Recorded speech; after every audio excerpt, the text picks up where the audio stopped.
नमस्कार, स्वागतम।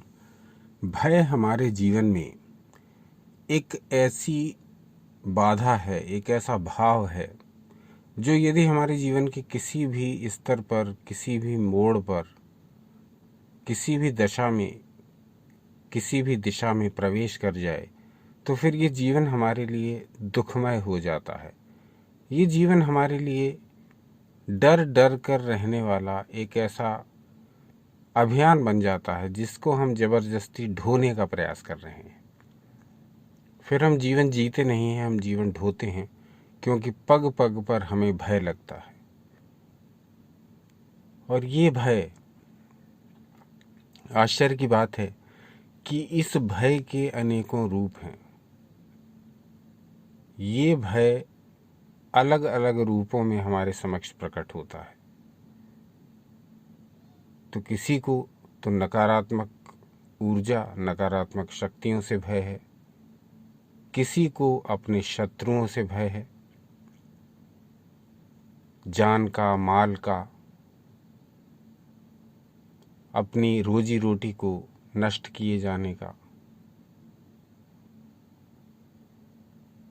दूसरों के द्वारा प्रताड़ित किए जाने का, भूत प्रेत का, विघ्न बाधाओं का, दूसरों के द्वारा किए जाने वाले टोने टोटकों का, स्वयं अपनी मानसिक स्थिरता और सबलता न रहने से छोटे छोटे कामों को करने में भी भय लगने लगता है। भय एक ऐसा भाव, एक ऐसा इमोशन जो जीवन के प्रत्येक मोड़ पर हमें खड़ा मिलेगा। जो ऐसा कोई व्यक्ति नहीं है संसार में जो कभी न कभी किसी न किसी रूप में भयग्रस्त न हुआ हो। उसकी मानसिक, उसकी शारीरिक स्थिति, उसके संस्कार, उसका बल, उसके शारीरिक एवं मानसिक बल,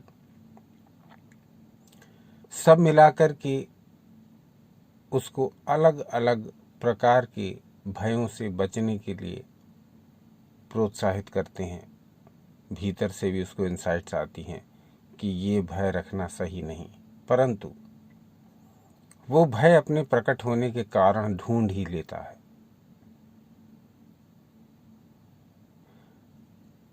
अज्ञात से भय लगने लगता है, भविष्य से भय लगने लगता है, अनिष्ट से भय लगने लगता है। यानी भय अपने लिए कोई ना कोई मार्ग खोज ही लेता है आप तक पहुंचने का। आप चाहें उसको निमंत्रित करें या न करें, आप उसका साथ दें या न दें,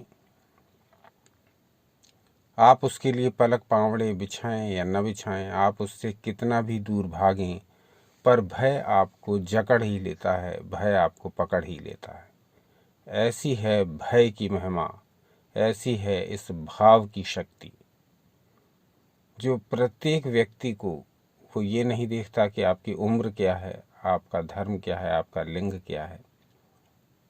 ये भय प्रत्येक व्यक्ति को किसी न किसी समय जकड़ ही लेता है। और आश्चर्य की बात ये कि ये भय कई बार स्वाभाविक होता है, कई बार परिस्थितिजन्य होता है, कई बार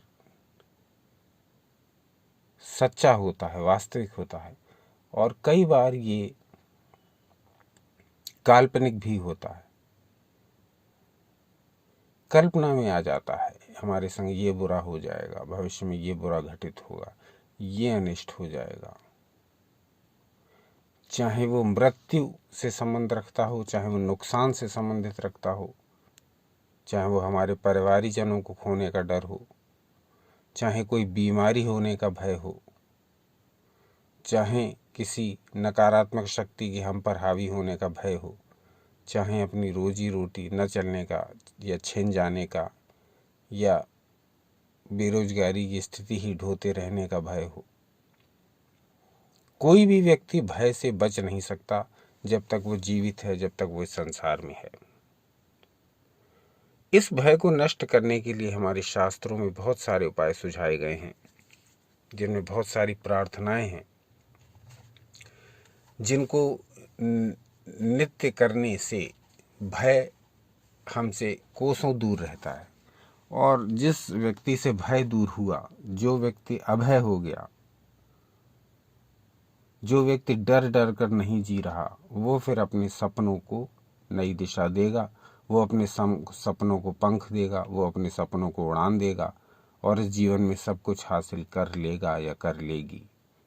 लेकिन डर डर के जीते रहे, भय में ही जीवित रहे, भय से ही छूट नहीं पा रहे, भय से ही पिंड नहीं छुड़ा पा रहे, तो हम जीवन में क्या उन्नति करेंगे, हम जीवन में क्या प्राप्त करेंगे। तो हमारे शास्त्रों में भय को नष्ट करने की बहुत सारी विधियां बताई गई, बहुत सारे उपाय, बहुत सारे प्रयोग बताए गए। धीरे धीरे आप कहेंगे तो वो आपके समक्ष सब प्रस्तुत करेंगे ही। आज का जो वीडियो हम केंद्रित रखेंगे वो भगवान भैरवनाथ के इस एक बहुत छोटे और प्रभावशाली स्तोत्र पर केंद्रित रखेंगे, जो आपकी स्क्रीन पर प्रदर्शित हो रहा है। ये है भयनाशक भैरव स्तोत्र। भयनाशक भैरव स्तोत्र, इसमें भगवान भैरवनाथ के 10 नामों का वर्णन है। यदि ये 10 नाम आप नित्य प्रति प्रातः उठते ही पढ़ लिया करें, जैसे ही नींद त्यागें, जैसे ही आप आँख खोलें, उसी समय आप इन 10 नामों का स्मरण कर लिया करें, प्रातःकाल उठते ही। तो ये अभय पाने का एक मूल मंत्र है, ये अभय पाने का एक बहुत उत्तम साधन है।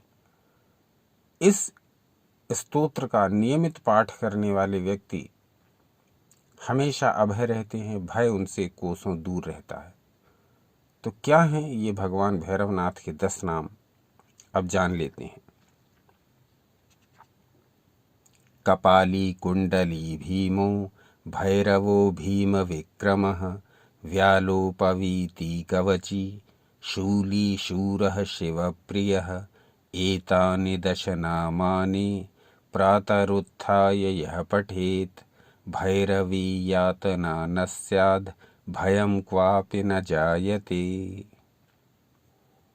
तो ये जो 10 नाम हैं भगवान भैरवनाथ के, वो हैं कपाली, कुंडली, भीमो, भैरवो, भीम विक्रम, व्यालोपवीति, कवची, शूली, शूर और शिवप्रिय।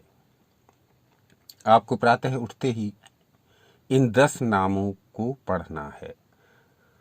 पढ़ने का अर्थ ये है कि या तो इनको अपने मोबाइल में रखिए या फिर इनको कहीं लिख कर रखिए, इनको कंठस्थ कर लीजिए, ताकि आप जब भी उठें आपको ये तुरंत ही स्मरण हो आए। मन ही मन इन नामों का स्मरण करिए। 11 बार इस 10 नामों की स्तोत्र को आप पढ़ सकते हैं। तो ये दिन के प्रारंभ करने का एक बहुत ही उत्तम प्रकार है, जहां आप दिन का प्रारंभ ही अभय होकर करेंगे। किसी प्रकार का भय आपको पूरे दिन नहीं सता पाएगा। इसके महत्व के विषय में कहा गया कि जो भी व्यक्ति प्रातः काल उठकर इन 10 नामों का उच्चारण करता है, उसे कोई दुख अथवा यातना नहीं सताती। तो ये आज के अंक में आपके सामने प्रस्तुत किया भगवान भैरव का भयनाशक स्तोत्र। इसका प्रयोग करके अपने जीवन में अवश्य देखिए और इसके जो परिणाम हो वो कमेंट्स द्वारा सूचित करिए। भैरव जी के अन्य स्तोत्रों के विषय में जानना चाहें तो कमेंट्स करके बताइए। अन्य प्रयोगों के बारे में जानना चाहें तो भी कमेंट्स करके बताइए। आज का अंक यहीं तक रहेगा। इस विषय में जो भी आपकी जिज्ञासाएं आदि हों तो वो आप पूछ सकते हैं।